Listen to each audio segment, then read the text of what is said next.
इतना भेद क्यों है? कोई ब्राह्मण कुल में तो कोई शूद्र कुल में। सुखदेव स्वामी बड़ा ही सुंदर उत्तर देते हैं, कहते हैं कि देखो परीक्षित, यह सृष्टि से गुणात्मक है, तीनों गुण इस शरीर में विद्यमान है।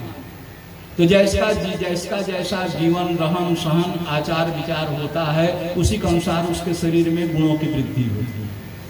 सत्व गुण जिसमें अधिक बढ़े तो सात्विक कर्म हुए, राजसिक गुण अधिक बढ़े तो राजसिक कर्म हुए, तामसिक गुण बढ़े तो तामसिक कर्म हुए। जैसा जीव के शरीर के द्वारा कर्म होता है, कर्मों के अनुरूप ही उसे भविष्य का शरीर और आगे का कर्मफल प्राप्त होता है।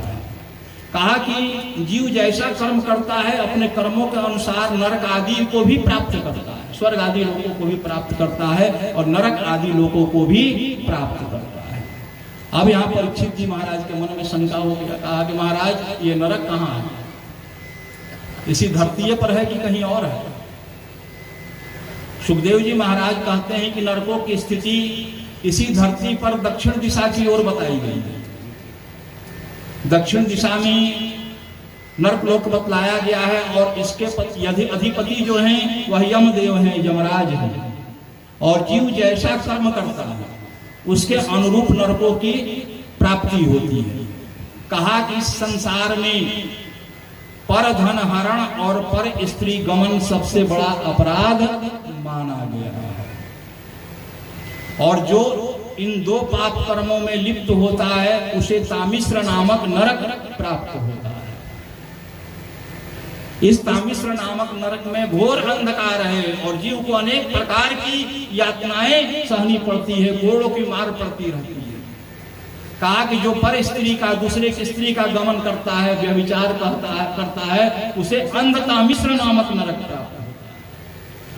इसमें उसे असहनीय यातनाएं भोगनी पड़ती हैं, अनेक प्रकार की कष्ट यातनाएं भोगनी पड़ती हैं। जीव को बहुत ही कष्ट होता है, बहुत ही कठिनाई दर्द आदि का अनुभव करना पड़ता है।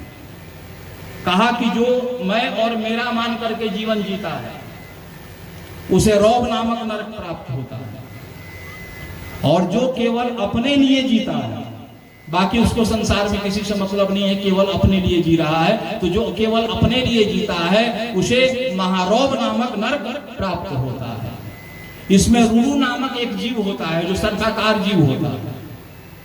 और इस नरक में जो जीव जाते हैं उनके शरीर के मांस को यह नोच नोच करके खाते रहता है, बड़ी ही पीड़ा देता है, बड़ा ही कष्ट देता है।